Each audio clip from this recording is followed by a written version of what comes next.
हरे कृष्णा। जय जय श्री चैतन्य जय नित्यानंद, जय अद्वैत चंद्र जय गौर भक्त वृंदा। जय जय श्री चैतन्य जय नित्यानंद, जय अद्वैत चंद्र जय गौर भक्त वृंदा। आज हम चैतन्य चरितामृत आदि लीला के अध्याय 3 प्रारंभ करने जा रहे हैं। ये जो तृतीय अध्याय है आदि लीला का, ये चैतन्य महाप्रभु के प्राकट्य के बाह्य कारण के बारे में है। भगवान कृष्ण भक्त रूप में चैतन्य महाप्रभु के रूप में क्यों आए, इसका कुछ बाह्य कारण है जो एक्सटर्नल रीजन कहते हैं, और कुछ आंतरिक कारण है।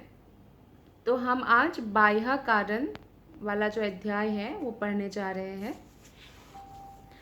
जो अद्वैत आचार्य, आप सब जानते हैं कि अद्वैत आचार्य जो है चैतन्य लीला में उनका बहुत प्रधान रोल है, क्योंकि अद्वैत आचार्य स्वयं ही महाविष्णु और सदाशिव दोनों का अवतार है।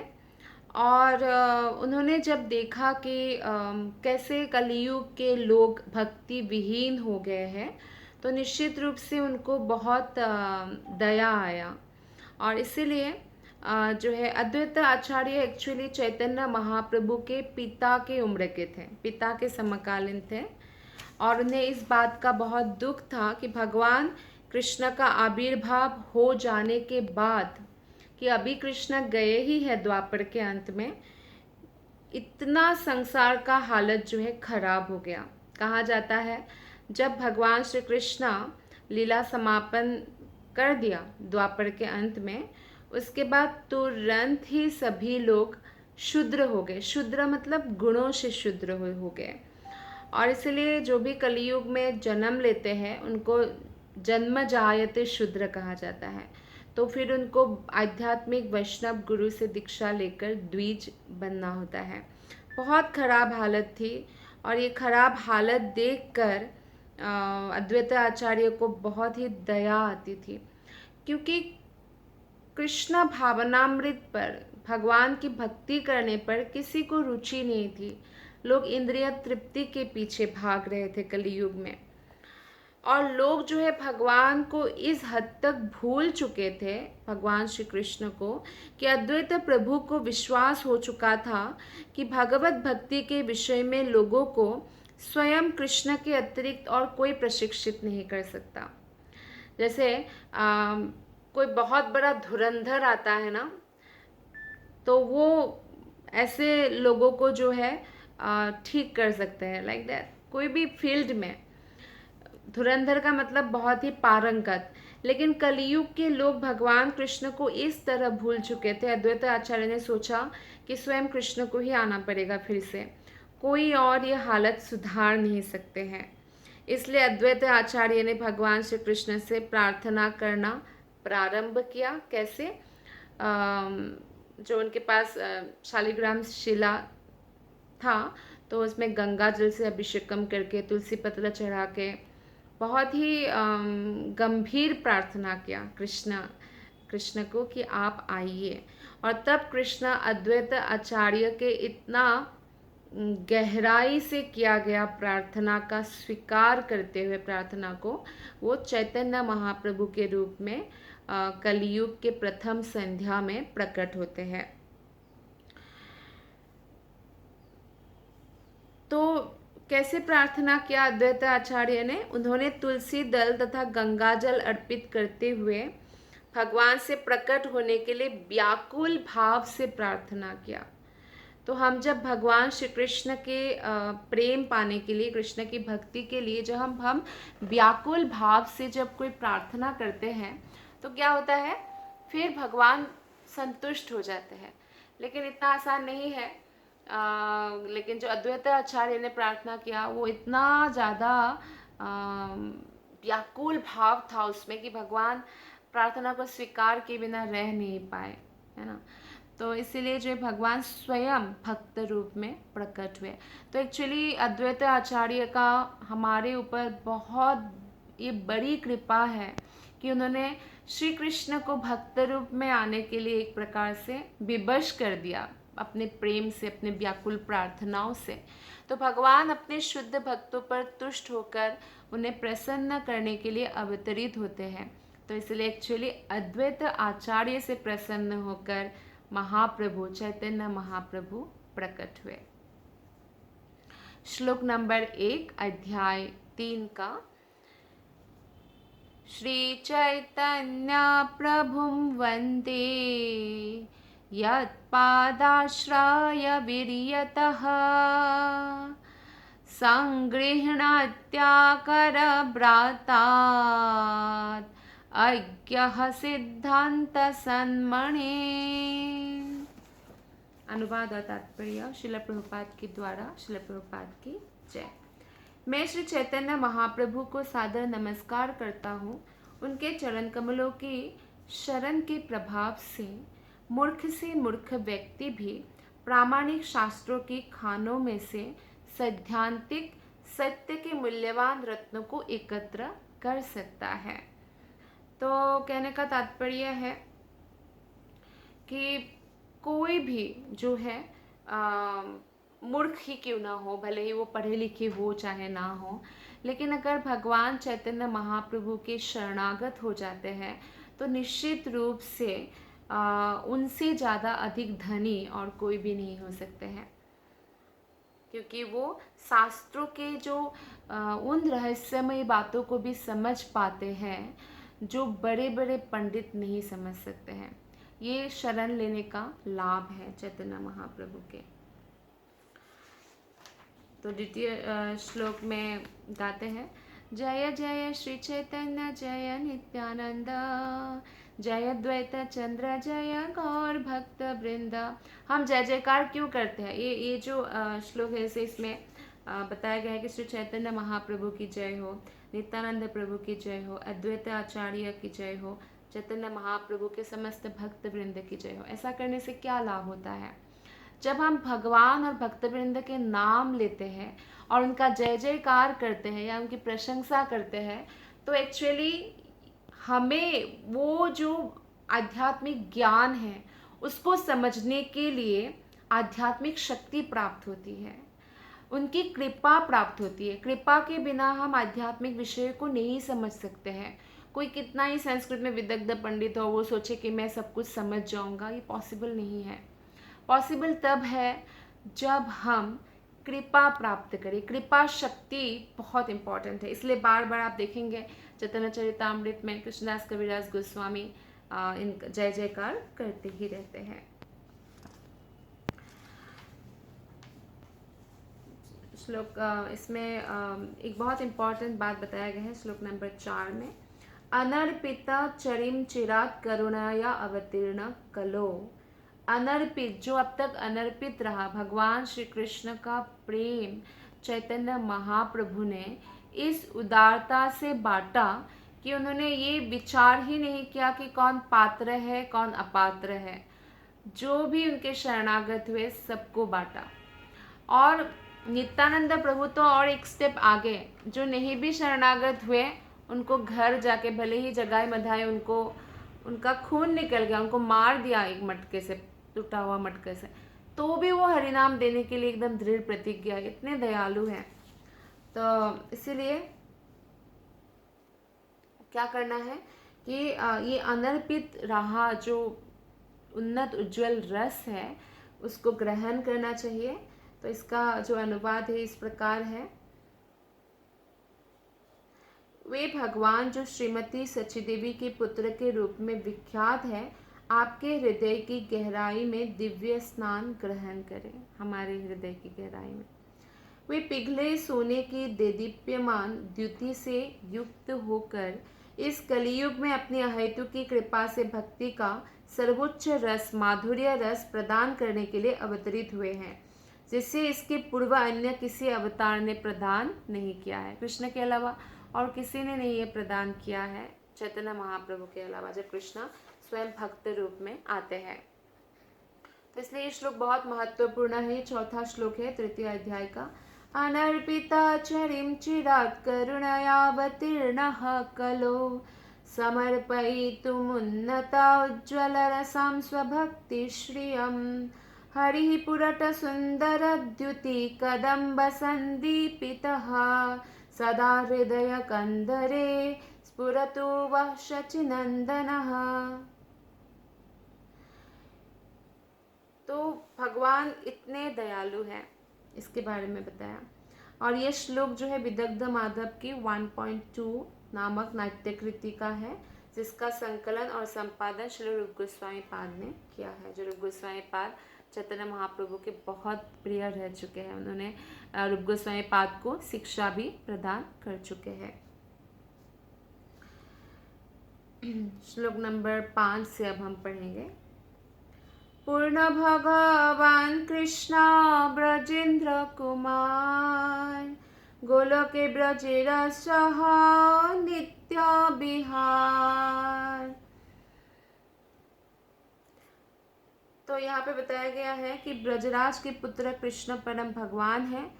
वे अपने सनातन धाम गोलोक में, जिसमें ब्रजधाम भी सम्मिलित है, अपने दिव्य लीलाओं का आनंद लेते हैं। ब्रह्मार एक दिनेति हो एक बार अवतीर्ण होया करे न प्रकट विहार। तो ब्रह्मा के एक दिन में एक ही बार इस जगत में अपनी दिव्य लीलाएं प्रकट करने के लिए भगवान आते हैं। तो ब्रह्मा का जैसे 100 साल है और ब्रह्मा का एक दिन कितना लंबा होता है, तो वो ब्रह्मा के एक दिन में भगवान सिर्फ एक बार आते हैं। लेकिन बाकी जो अवतार है वो निरंतर होता ही रहता है। तो लेकिन भगवान एक ही बार आते हैं।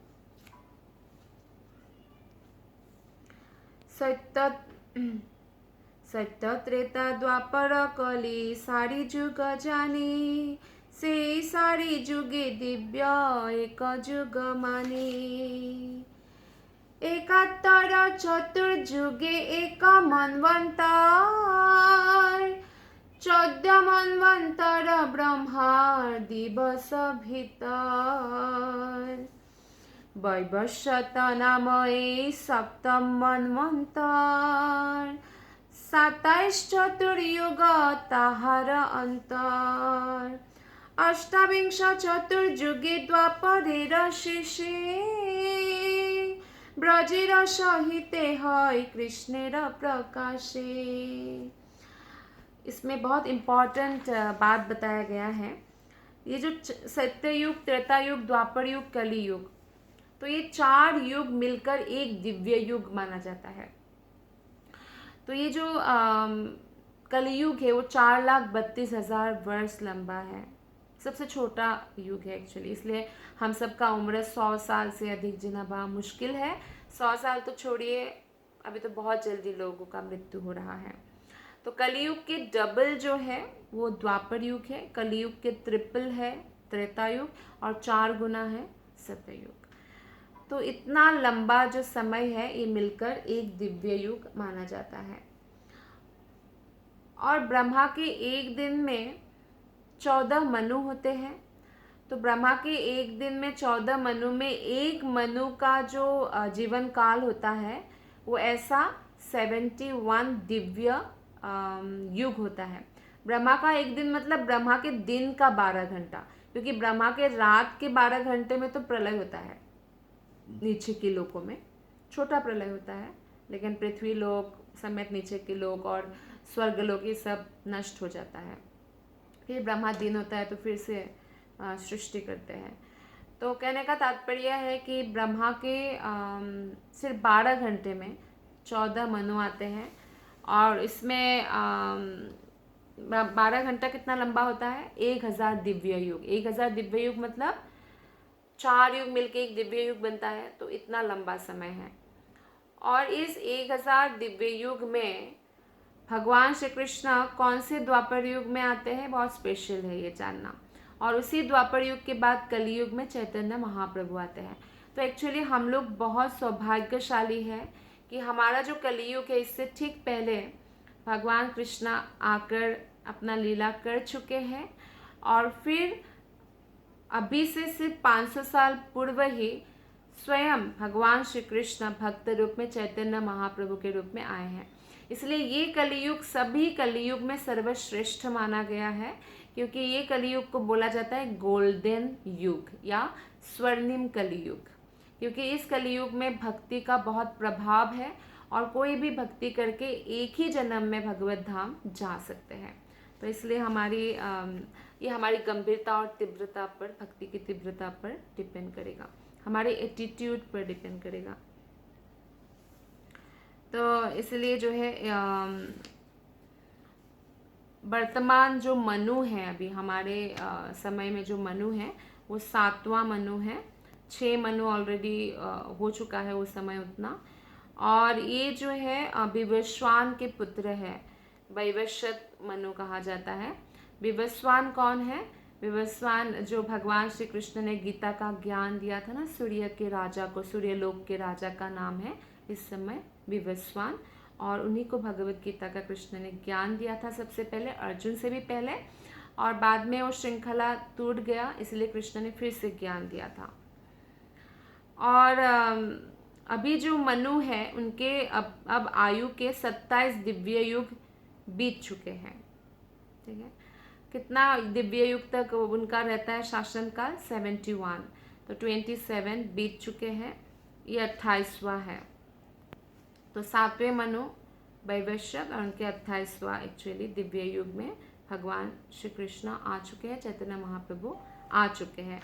14 मनुओं का नाम इस प्रकार है। स्वयंभुव मनु, आपने सुना होगा स्वयंभुव मनु के बारे में। तो स्वारोचिस, उत्तम, तामस, रेवत, चाक्षुष, वैवस्वत, सावर्णी। वैवस्वत मनु का अभी समय काल है, और आगे हमारे बाद जो आने वाले मनु हैं सावर्णी, दक्ष सावर्णी, ब्रह्म सावर्णी, धर्म सावर्णी, रुद्रपुत्र रुद्र सावर्णी, रोच्छ या देव सावर्णी तथा भौत्यक या इंद्र सावर्णी। तो उसके बाद 28वें दिव्य युग के द्वापर के अंत में भगवान श्री कृष्ण अपने शाश्वत ब्रजधाम के संपूर्ण साज समान के साथ पृथ्वी पर प्रकट होते हैं, और इसी समय महाप्रभु भी आते हैं। तो सर्वप्रथम भगवान कृष्ण 28वें दिव्य युग के द्वापर युग के अंत में प्रकट होते हैं, और तब उसी दिव्य युग के कलयुग में महाप्रभु प्रकट होते हैं। तो भगवान कृष्ण तथा भगवान चैतन्य ब्रह्मा के प्रत्येक दिन में एक बार आते हैं, अर्थात 14 मनवंतर में एक बार प्रकट होते हैं। तो आगे जो है बहुत आगे श्लोक में और बहुत हमें अच्छा रस मिलने वाला है। ये अध्याय में हमें बहुत सारी चीज़ें पता चलेगा। दास्य सख्य वात्सल्य श्रृंगार चारी रस, चारी भावेर भक्त जत कृष्ण तार बश। दास सखा पिता माता कांता गणलय, ब्रजे क्रीड़ा करे कृष्ण प्रेमाविष्ट हया। यथेष्ट बिहरि कृष्ण करे अंतर्धान, अंतर्धान करी मने करे अनुमान। चिरकाल नाही करी प्रेम भक्ति दान, भक्ति बिना जगतेर नाही अवस्थान। सकल जगते मोरे करे विधि भक्ति, विधि भक्ति ब्रज भाव पाइते नाही शक्ति। ऐश्वर्य ज्ञान ते सब जगत मिश्रित, ऐश्वर्य शिथिल प्रेमे नाही मोर प्रीत। तो यहाँ पे 4 जो रस है, दास्य रस, साख्य रस, वात्सल्य रस, माधुर्य रस या श्रृंगार रस, तो ये 4 रस है। दास्य रस मतलब सेवक भाव, जो भगवान का हम सेवक है, इस भाव का प्राधान्यता होना। सख्य मतलब मित्र, कृष्ण मेरे मित्र है, बेस्ट फ्रेंड है, ऐसे भाव होना। वात्सल्य मतलब माता पिता का स्नेह, कि कृष्ण मेरा लल्ला है, ऐसे भाव होना। और श्रृंगार मतलब दाम्पत्य प्रेम, जैसे कृष्ण मेरे प्रेमी है, पति है, ऐसा भाव होना। जो भक्त इन 4 रसों का आस्वादन करते हैं, भगवान श्री कृष्ण उनके वश में होते हैं। तो आपने देखा होगा कि रस तो 5 सुना है हमने, शांत रस भी है, लेकिन यहाँ पे शांत रस का उल्लेख नहीं हुआ है। इसका कारण है क्योंकि शांत रस में मनुष्य परम सत्य को यानी भगवान श्री कृष्ण को महान मानते हैं, किंतु वह उस भाव से ऊपर नहीं उठ सकते। तो उस भाव से ऊपर नहीं उठेंगे तो फिर भगवान की साथ जो ये दास्य, साख्य, वात्सल्य और माधुर्य रस का आस्वादन नहीं कर पाएंगे। इसलिए शांत रस का यहाँ पे उल्लेख नहीं किया है। और आध्यात्मिक जगत में शांत रस जो है निम्नतम संबंध माना जाता है। शांत रस को अधिक महत्व इसलिए नहीं दिया गया क्योंकि ज्ञाता तथा ज्ञेय में थोड़ा सा परिचय होते ही क्या होता है, सक्रिय प्रेम पूर्ण दिव्य आदान प्रदान कृष्ण और भक्त में शुरू हो जाता है, जो शांत रस में ऐसा नहीं पाया जाता है। तो दास्य रस कृष्ण तथा उनके भक्तों के बीच आधारभूत संबंध है, इसलिए इस श्लोक में दास्य भक्ति को ही भक्ति का प्रथम अवस्था माना गया है। तो इस तरह जो है दिव्य प्रेम में निमग्न होकर भगवान श्री कृष्ण अपने समर्पित सेवकों, मित्रों, माता पिता तथा प्रेमिकाओं के साथ ब्रज का आनंद का आस्वादन करते हैं। वो नित्य आनंद का आस्वादन करते हैं गोलक धाम में, और ब्रह्मा के एक दिन में वो होम वृंदावन में भी प्रकट होते हैं। अपने सब ब्रज के सब कुछ लेके, यमुना, गोवर्धन सब ले आके यहाँ प्रकट होते हैं। तो इस जगत में भी हमारे जो रिश्तेदार है या हमारे आसपास के जो लोग हैं, उनके साथ भी हमारे ये 5 प्रकार का संबंध होता है। जैसे कि शांत संबंध होता है ना, किसी के साथ ऐसा होता है, कोई बॉस है तो कोई नौकर है, नौकरी कर रहे हैं, ऐसा दास्य। और कई जो है साख्य होते हैं, फ्रेंड होते हैं, कई हमारे माता पिता भी होते हैं, और माधुर्य है ना, पति पत्नी का संबंध। तो भौतिक जगत के ये 5 संबंध जो है दिव्य जगत में जो भगवान के साथ हमारा ये 5 संबंध है, उसका विकृत प्रतिबिंब है। परम पुरुष श्री कृष्ण इन 5 शाश्वत संबंधों को दोबारा जागृत करने के लिए प्रकट होते हैं, ताकि लोग जो है भौतिकता में ही वो 5 संबंध ढूंढते रहते हैं। तो अगर भौतिक जगत में ही वो ढूंढते रहेंगे तो हमेशा भौतिक जगत में रह जाएंगे और हमेशा उनको कष्टों का सामना करना पड़ेगा। तो भगवान ये नहीं चाहते हैं, क्योंकि हमारा एक्चुअल घर क्या है, वैकुंठ जगत। तो भगवान इसलिए क्या आते हैं, स्वयं ही आते हैं, ताकि भगवान के साथ हम उन संबंधों को डेवलप कर पाए। क्योंकि देखिए आजकल कितना समाज अस्त व्यस्त हो गया है, और परिवार भी दूर दूर हो गया है, क्योंकि एजुकेशन की वजह से वो दूर देश चले जाते हैं या नौकरी की वजह से चले जाते हैं। तो एक्चुअली इस युग में इसका बहुत ज़रूरत है कि हम भगवान के साथ अपना संबंध को दृढ़ करें। नहीं तो क्योंकि लोग इतना अकेले अकेले रहना शुरू कर दिया है कि बहुत जल्दी लोगों को डिप्रेशन हो जाता है, लोनलीनेस, और फिर वो साइकाट्रिस्ट के पास उनको जाना होता है। वो इसलिए होता है क्योंकि भगवान से हम दूर हो रहे हैं, इसलिए होता है। तो ब्रज में अपनी दिव्य लीलाएं भगवान प्रकट करते हैं यहाँ के ब्रज में आके, और ताकि लोग उनसे आकृष्ट हो और फिर उन लीलाओं को याद करके वो भगवान के साथ संबंध को अपना फिर से याद कर पाए। इसलिए जैसे कोई भूल गए, मान लीजिए वो उनका जो पूर्व जीवन है वो भूल गए। पूर्व जीवन मतलब जैसे अभी वो मान लीजिए कोई 25 साल का हुआ, फिर उनको ना मेमोरी लॉस हो गया, तो क्या करते हैं, वो चीज़ दिखाने की कोशिश करते हैं जिससे उनका मेमोरी वापस आ जाए।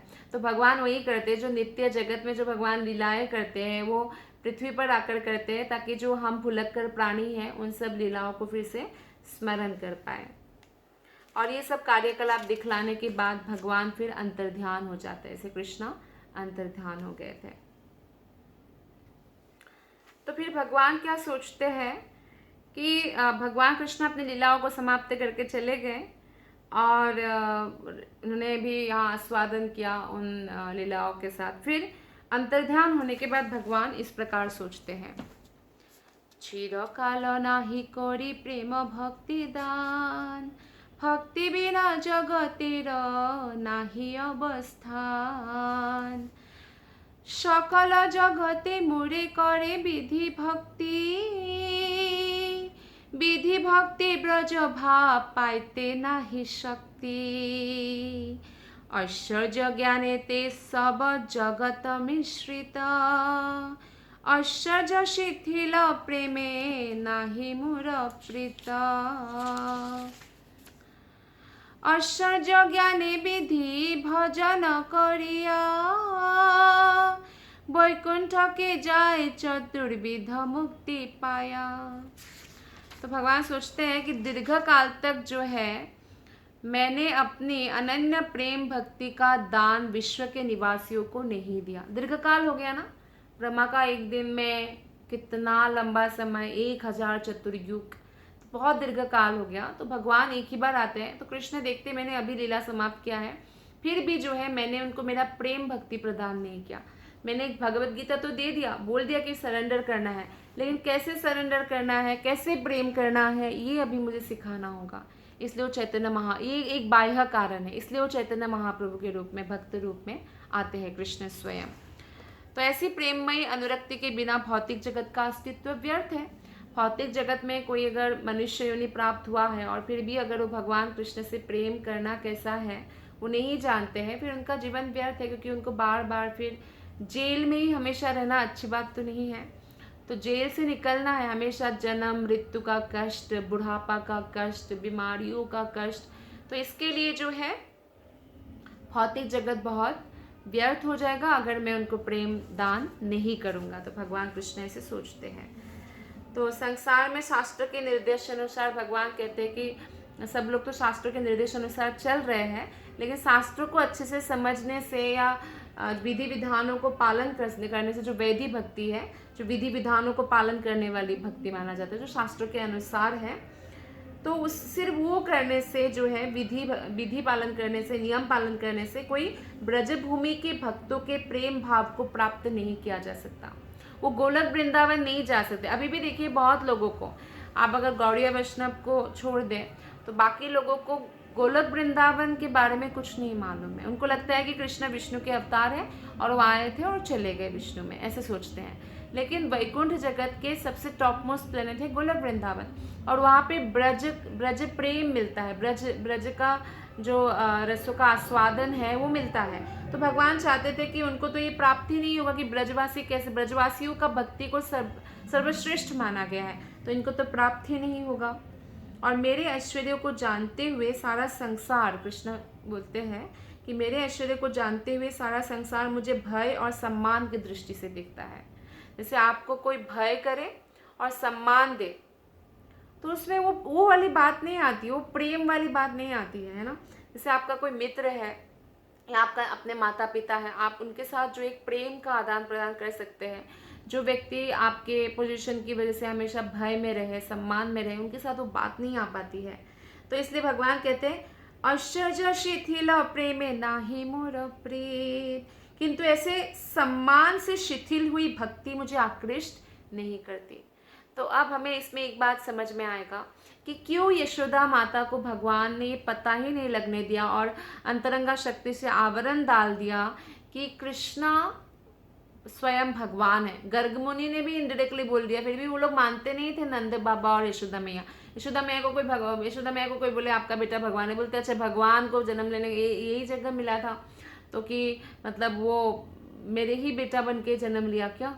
और सब लोग ऐसे ऐसे बोल के ना मेरे बेटे को मत करो, नज़र मत लगाओ, लाइक दैट। तो यशोदा मैया खुद जो है कभी भी नहीं माना कि कृष्ण भगवान है। और मान लीजिए यशोदा मैया ऐसा अंतरंगा शक्ति का आवरण नहीं होता, यशोदा मैया को पता चलता कि वो भगवान है, तो क्या होता। क्या ये जो वात्सल्य की लीलाओं को हम सुनते हैं, मधुर लीलाओं का आस्वादन करते हैं कि कैसे मटकी फोड़ा, फिर यशोदा मैया लाठी लेके उनके पीछे दौड़े, किस तरह से थकी है वो भगवान, छोटे से बालक है कहीं भी दौड़ रहे हैं, यशोदा मैया थक गई है और बालक देखते माँ थक गई है तो खुद ही पकड़ में आ जाता है, फिर रस्सी से बांधते तो रस्सी छोटा पड़ जाता है, फिर भी रस्सी से बाद में बांधते हैं। भगवान को बोलते हैं कि फिर भगवान स्वयं ही उन पर एक्चुअली दया करते हैं, तो भगवान से प्रार्थना करते हैं तो फिर रस्सी से बांध जाते हैं। तो ये जो लीलाएं होती है, इतनी सारी लीलाएं, माखन चोरी की लीलाएं, क्या ये हो पाती ब्रज में? वो रस, वात्सल्य रस का आस्वादन हो पाता? नहीं हो पाता।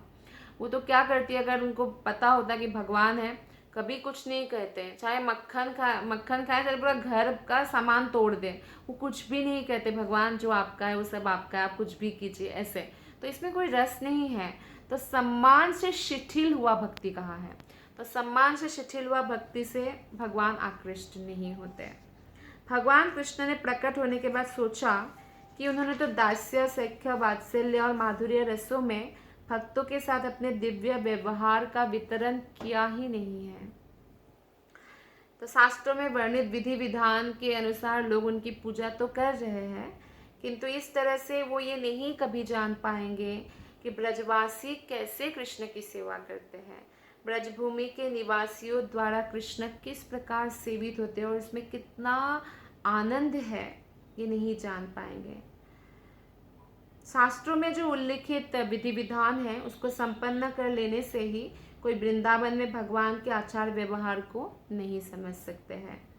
तो भगवान का उत्कृष्ट महिमाओं को समझने में अधिक ध्यान देने से भगवान के साथ व्यक्तिगत प्रेम व्यवहार स्थापित करने के अवसर कम हो जाते हैं, क्योंकि भगवान को बहुत ऊंचा आसन में रख दिया, फिर भगवान के साथ जो फ्रेंडशिप, जो प्रेम का आदान प्रदान वो नहीं हो पाता है। तो ऐसे प्रेम व्यवहार के सिद्धांतों का पाठ पढ़ाने के लिए ही भगवान ने श्री चैतन्य महाप्रभु के रूप में प्रकट होने का निश्चय किया। तो इसलिए आप देखेंगे कि जो इस्कॉन में भक्त है, जो भी कृष्ण भक्त है, गौड़ीय वैष्णव है, तो वो कृष्ण से प्रेम करते हैं, कृष्ण से वो डरते नहीं हैं।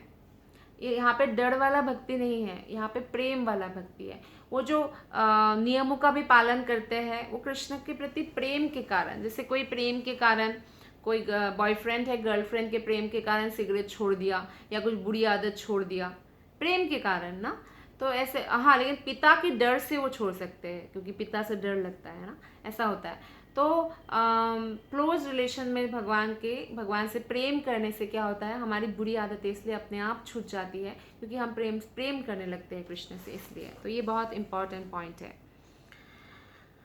क्योंकि भय तथा सम्मान में ऐसी वैधि भक्ति करके मनुष्य वैकुंठ जा सकते हैं और 4 प्रकार की मुक्ति प्राप्त कर सकते हैं। क्या है 4 प्रकार की मुक्तियाँ? सार्ष्टी, भगवान के समान ऐश्वर्य की प्राप्ति, जो बहुत मुश्किल है।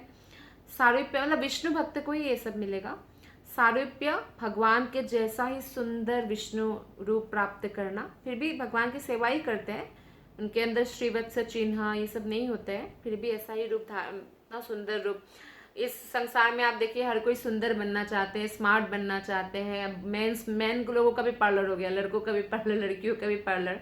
कोई प्लास्टिक सर्जरी कर रहे हैं, है ना, कितने सारे सेलिब्रिटीज प्लास्टिक सर्जरी करते हैं कि मैं यंग दिखूं।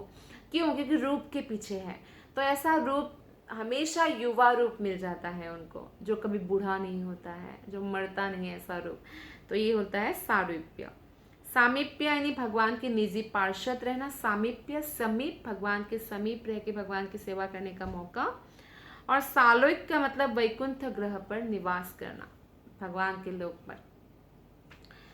किंतु भक्तगण जो है, जो विष्णु भक्त भी होते, जो ये 4 मुक्तियाँ प्राप्त करते हैं, वैकुंठ जगत जाते हैं, तो वो सायुज्य मुक्ति की कामना नहीं करते, क्योंकि सायुज्य मुक्ति का मतलब है कृष्ण के शरीर से जो निकला हुआ ज्योति है, ब्रह्म ज्योति, उसमें जाना। तो वो नहीं चाहते हैं ऐसा, क्योंकि उसमें वो आदान प्रदान नहीं होता है कोई सेवा का, इसलिए।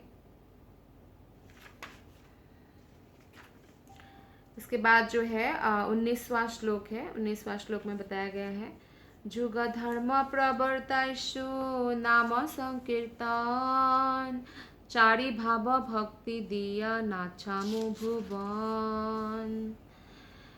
आपने करिमु भक्त भाव अंगीकारे आपने आचरी भक्ति शिखाइमु सबारे। तो भगवान कहते हैं मैं युग धर्म नाम संकीर्तन का अर्थात पवित्र नाम के सामूहिक कीर्तन का प्रवर्तन स्वयं करूंगा। चैतन्य महाप्रभु इसलिए खुद आते हैं, खुद संकीर्तन कैसे रास्ते में निकालते हैं। आप बनारस में भी भगवान चैतन्य महाप्रभु जब आए, कितने सारे मायावादी सन्यासी थे और वो हरे कृष्णा महामंत्र का कीर्तन करते हुए सड़कों पर नृत्य करते हुए जाते थे, तो हजारों लोग उनको फॉलो करते थे। तो सामूहिक कीर्तन का प्रवर्तन स्वयं चैतन्य महाप्रभु ने किया। और भगवान कहते हैं कि मैं संसार को प्रेम भक्ति के 4 रसों की अनुभूति कराकर प्रेम विभोर होकर नृत्य करने के लिए प्रवृत्त करूंगा। तो ये जो एक्चुअली भक्ति है ना, ये 3 चीज पर बहुत डिपेंड करता है। आप भौतिक जगत में भी देखिए, नाचना गाना खाना, कोई पार्टी होता है तो क्या करते हैं वो लोग, बड़े जोर जोर से म्यूजिक सिस्टम चलाएंगे, नाचेंगे, गाएंगे और खाएंगे बाद में, है ना। तो ये एक्चुअली स्पिरिचुअल लाइफ में होना चाहिए। ये यहाँ पे शास्त्र में यही बताया है, हमें नाचना गाना खाना करना चाहिए। क्या खाना है? केवल कृष्ण प्रसादम। और नाचना या गाना है, हरिनाम कीर्तन करना है और नाचना है। चैतन्य महाप्रभु ने भी नृत्य किया। अभी देखिए, जब नगर संकीर्तन होता है तो भक्तगण सड़क पर नाचते हुए गाते हुए जाते हैं। इससे क्या होता है, सभी को लाभ होता है, जो भी उसको देखते हैं सबको लाभ होता है। जो सामूहिक लाभ के लिए भक्तगण ऐसा करते हैं, क्योंकि ऐसा करने से कृष्ण प्रसन्न होते हैं। तो युग धर्म का शुरुआत किया किसने? चैतन्य महाप्रभु ने। और प्रेम विभोर होकर नृत्य करना चाहिए। ये नहीं कि हम अगर नगर संकीर्तन में रास्ते में भी जा रहे हैं, नृत्य कर रहे हैं, है ना, वो नृत्य आपको पता है वैष्णव नृत्य, ये नहीं कि डिस्को डांस नहीं करना है, तो वैष्णव नृत्य। और उस समय हमें ये नहीं देखना कि लोग हमें क्या देख रहे हैं, हम कैसे नृत्य कर रहे हैं, क्या वो देख रहे हैं, हमें ये सब नहीं सोचना है। हमें भगवान के नाम पर प्रेम विभोर होकर नृत्य करना चाहिए, तब उस नृत्य को देखकर लोगों में उत्साह आएगा और लोग भी भक्ति से जुड़ेंगे। तो भगवान कहते हैं, आपोनी कोरिमु भक्त भावो अंगीकारे, मैं भक्त की भूमिका स्वीकार करूंगा। और बोलते आपोनी आचोरी, मैं आचरण करके भक्ति सिखाईमु सबारे, सबको भक्ति सिखाऊंगा। मैं पहले आचरण करूंगा, है ना। जैसे कोई भी चीज सिखाना है तो खुद करके दिखाना पड़ता है ना। तो भगवान स्वयं भक्ति करके दिखा रहे हैं कि कैसे भक्ति का अभ्यास का वो शिक्षा देने के लिए एक्चुअली प्रकट होते हैं। और ये बहुत इंपॉर्टेंट कारण है, बाह्य कारण, चैतन्य महाप्रभु का भक्त के रूप में, कृष्ण का भक्त के रूप में आने का। जब भी कोई किसी शुद्ध भक्त के संग में आता है तो वो इतना ऊपर उठ जाता है कि शास्त्रीय सारूप्य, सामीप्य या सालोक्य मुक्ति की भी आकांक्षा नहीं करता है। ये मुक्ति इतना मुश्किल है, विष्णु लोक में मुक्ति प्राप्त करना, ये 4 मुक्ति, पर भक्त मोक्ष लघुता, वो इनसे भी जो है मुक्तियों से भी, जो मुक्ति की कामना नहीं करते हैं तो ये भौतिक वस्तु की कामना तो करेंगे ही नहीं, है ना। तो वो केवल कृष्ण का प्रेम की अभिलाषा करते हैं, उसमें इतना आनंद है। शुद्ध भक्त भगवान से कभी भी अपने निजी लाभ के लिए इसलिए कुछ नहीं मांगते, वो कृष्ण की केवल सेवा करना चाहते हैं। उनका एकमात्र आकांक्षा यही रहती है कि वे अपने दिव्य प्रेममय सेवा से पूर्ण पुरुषोत्तम भगवान को तुष्ट करे। कैसे तुष्ट करे? उनके जैसे कोई प्रियतम को तुष्ट करते तो कृष्णा उनके प्रियतम जैसे है, भगवान स्वयं, तो इसलिए उनको कैसे तुष्ट करे यही सोचते रहते हैं। भक्ति के इस सर्वोच्च रूप को भगवान के अतिरिक्त कोई दूसरा नहीं सिखा सकता है, कृष्ण को ही सिखाना पड़ेगा ना। जब सबसे बोलते हैं हाईएस्ट क्या है, कैसे सेवा करना है, तो सबसे हाईएस्ट डिवोटी कौन है? भगवान स्वयं ही आके वो भक्त बने, इसलिए चैतन्य महाप्रभु। अतएव जब भगवान हरे कृष्ण कीर्तन की महिमा का प्रसार करने के लिए कलयुग में अवतरित हुए तो उन्होंने दिव्य स्वयं स्फूर्त रागानुग प्रेम के स्तर पर भक्तियोग का भी वितरण किया। रागानुग स्तर पर किया, रागानुग मतलब स्वतः स्फूर्त, कि मन लग जाए भगवान, अरे भगवान जो है भगवान मेरे सखा है, तो उनका मन लग जाता है, कृष्ण मेरे फ्रेंड है, कृष्ण मेरे प्रेमी है, कृष्ण मेरे बेटा है। ऐसे जो अलग अलग भाव में जिसका जो भाव है उसमें वो रागानुग स्तर पर भक्ति करते हैं। तो आगे जो श्लोक है उसमें बताया गया है, श्लोक नंबर 21 से, आपने ना कोइले धर्म शिखाना न जाय, यही तो सिद्धांत गीता भागवते गाय। अर्थात खुद जब तक आपने ना कोइला धर्म, जब तक आप खुद धर्म के पथ पर नहीं चलेंगे, भक्ति नहीं करेंगे, तो आप किसी को सिखा नहीं सकते, है ना। इसलिए रत्ता मार के भागवत गीता के श्लोक या कुछ ऐसे करके फॉलो किए बिना कितना भी अच्छा कोई प्रवचन दे, वो भक्ति सिखा नहीं सकते। उनकी बोलने से कोई भक्त बनते भी नहीं है, इसलिए उनको खुद प्रैक्टिस करना होगा, उसको अपने आचरण से उनको दिखाना होगा। यही सिद्धांत गीता भागवत भी बोलते हैं। तो इसलिए जब तक कोई भक्ति का अभ्यास नहीं करता वो दूसरों को नहीं प्रवचन देना चाहिए, उनको दूसरों को शिक्षा नहीं दे सकता। इसमें बहुत सुंदर सा छोटा सा हम स्टोरी से हम सीख सकते हैं। एक बार एक साधु के पास दादी माँ जो है उनके पोते को लेकर आई कि ये बहुत मीठा खाता है, जिसकी वजह से इसका दांत सारा सड़ गया है, काला हो गया है और दर्द होता है, फिर टूट जाता है, तो बहुत कष्ट होता है इसको। आप इसको एक बार बता दीजिए, आप तो साधु महात्मा हैं, आपकी बातों में बहुत शक्ति है, इसको मीठा खाने के लिए मना कर दीजिए। तो जो साधु थे उन्होंने उनको 1 महीने बाद बुलाया, उस बूढ़ी अम्मा को। तो 1 महीने बाद वो आई, तब बेटे को उनको प्यार से बोला, बेटा अब मीठा खाने से दांत खराब हो रहा है, आपको कष्ट होता है, आप मीठा मत खाना। तो जो बूढ़ी थी वो समझ नहीं पाई, तो बोलते हैं आपको अगर यही बोलना था तो 1 महीना पहले ही बोलते, 1 महीने में इसने और दांत खराब कर लिए, आपने ऐसा क्यों किया, क्यों 1 महीने बाद बुलाया, 1 महीना पहले क्यों नहीं किया। तब उन साधु ने बोला, क्योंकि मैं स्वयं भी मीठा खाता था, जब मैं मीठा खा रहा हूँ तो मैं बच्चे को कैसे मना कर सकता हूँ। तो इन 1 महीने में मैंने अभ्यास किया मीठा नहीं खाने का, और अब मैं मीठा नहीं खाता हूँ, तब मैं इसको बोलूँगा तो उसका असर उसको होगा। तो ऐसा ही हुआ, बच्चा ने फिर खाना छोड़ दिया। तो इस प्रकार से भक्ति जब तक हम स्वयं सिंसियरली नहीं करेंगे तो दूसरों को हम सिंसियर होने के लिए नहीं बोल सकते भक्ति में। तो हमें स्वयं फॉलो करना पड़ेगा, 16 माला करना है, 4 नियम पालन करना है, भागवत पढ़ना है, गीता पढ़ना है, प्रैक्टिस करना है, इस तरह से भगवान का चिंतन करना है, स्मरण करना है, वंदना अर्चना, तो जाके हम दूसरों को बोल सकते हैं। इसलिए बहुत इम्पोर्टेंट श्लोका है।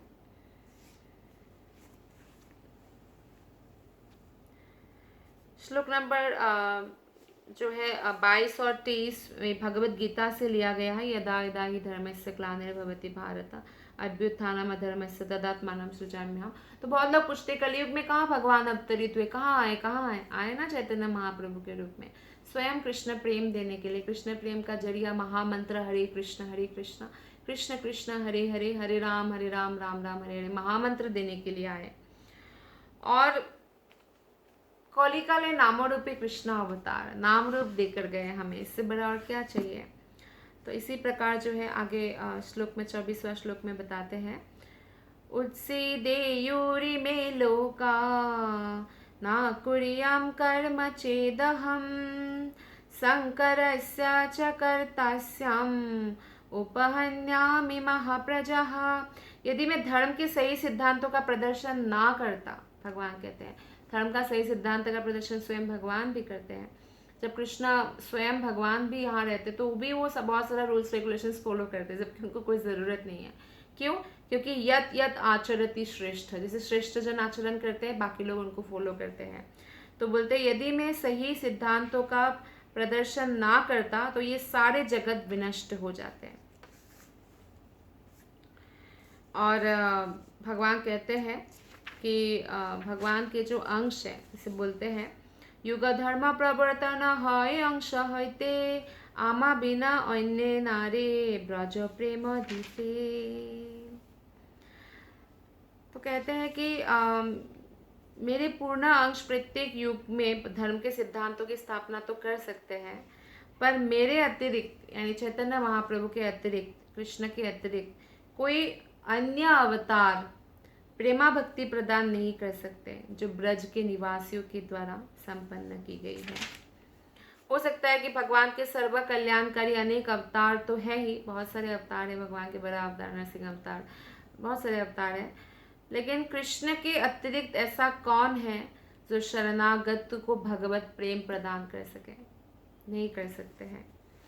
तो इसीलिए भगवान कहते हैं ताहाते अपन भक्त गण करी संगे पृथ्वीते अवतरी करी मुनाना रंगे एत भावी कलिकाले प्रथम संध्याय अवतीर्ण हईला कृष्ण आपनी नदियाय चैतन्य सिंहेर नवद्वीपे अवतार सिंह ग्रीव सिंह वीर्य सिंहेर हुंकार से सिंह अवसुक जीवेर हृदय कंदरे कलमश द्विरद नाशे जाहार हुंकारे।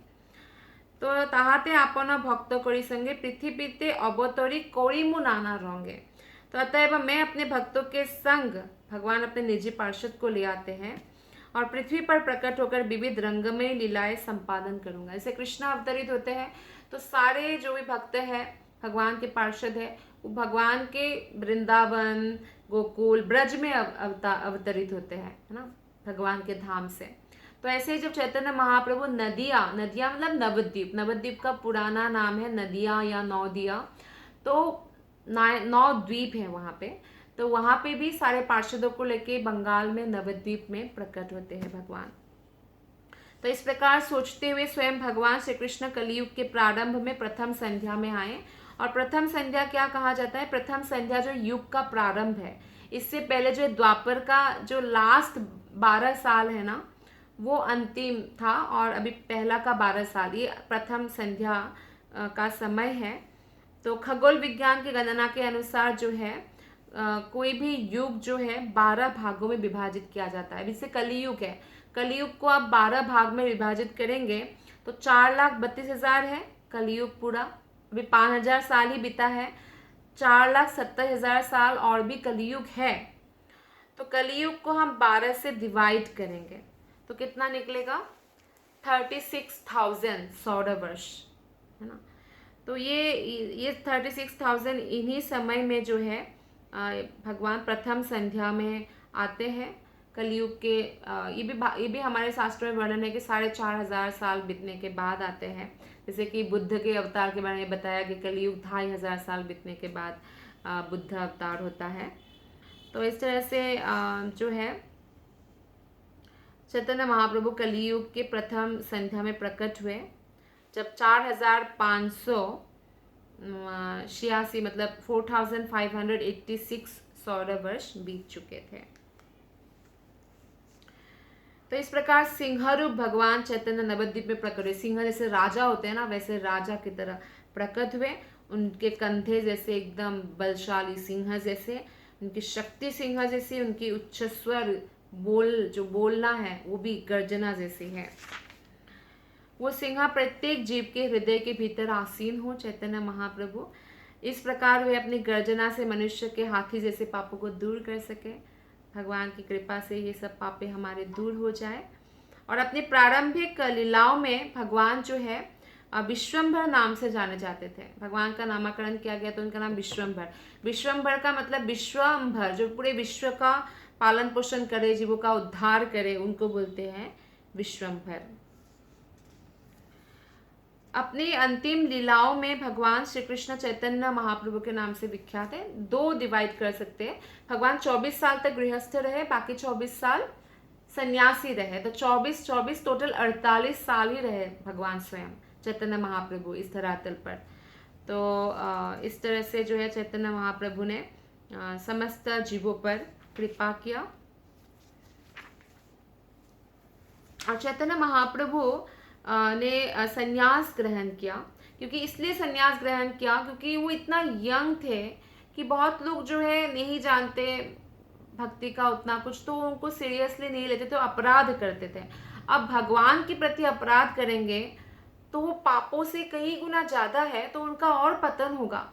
तब चैतन्य महाप्रभु ने देखा कि सन्यासियों को बहुत सम्मान देते हैं समाज में, तो उन्होंने सोचा कि मैं संन्यास ग्रहण कर लेता हूँ, क्योंकि मैं भगवान हूँ और मेरे प्रति ये लोग इतना अपराध करेंगे। जब भगवान भक्त रूप में आए और ऐसे भक्त के प्रति अपराध करें तो निश्चित रूप से वो नरक में जाएगा। तो इसलिए भगवान ने संन्यास ग्रहण किया, और यही कारण था। नहीं तो भगवान को कोई भी गृहस्थ हो चाहे सन्यासी हो, कोई भी भक्ति का प्रचार कर सकते थे, लेकिन भगवान ने संन्यास ग्रहण किया। और उनके संन्यास ग्रहण करने का उद्देश्य जनता का ध्यान आकृष्ट करना था, कि सन्यासियों को उस समय लोग बहुत सीरियसली लेते थे, ताकि चैतन्य महाप्रभु, क्योंकि अभी बहुत यंग है, 24 साल का लड़का क्या होता है, यंग होता है बहुत, तो उनको ताकि सीरियसली ले, इसलिए वो संन्यास ग्रहण करते हैं। और अपने सामाजिक प्रथा को किसी प्रकार विचलित ना करने की इच्छा से वो शंकराचार्य की परंपरा में एक सन्यासी केशव भारती जी से संन्यास दीक्षा ग्रहण किया। लेकिन ऐसा नहीं कि उस समय वैष्णव संप्रदाय का संन्यास नहीं होता था, क्योंकि विष्णु स्वामी जो परंपरा है रुद्र संप्रदाय, उस समय भी संन्यास वैष्णव सन्यासी भी थे। फिर भी चैतन्य महाप्रभु की लीला है, उन्होंने केशव भारती से संन्यास दीक्षा लिया। और जब वे सर्वप्रथम केशव भारती के पास गए तो उन्हें ब्रह्मचारी के रूप में स्वीकार किया गया और ब्रह्मचारी के रूप में कुछ समय रहे और उसके बाद जो है उनको संन्यास दिया और कृष्ण चैतन्य नाम रखना पसंद किया उनका। तो इस प्रकार से जो है हम देखते हैं कि बाह्य कारण यही है चैतन्य महाप्रभु का, कि आगे हम और भी पढ़ेंगे और भी बहुत सारा श्लोका है। लेकिन आज की क्लास से जो सारांश निकला है कि वो हमें भगवान कृष्ण का प्रेम कैसे करना है वो सिखाने के लिए कृष्ण स्वयं भक्त रूप में चैतन्य महाप्रभु के रूप में आते हैं। आप सबका बहुत बहुत धन्यवाद। हरे कृष्ण।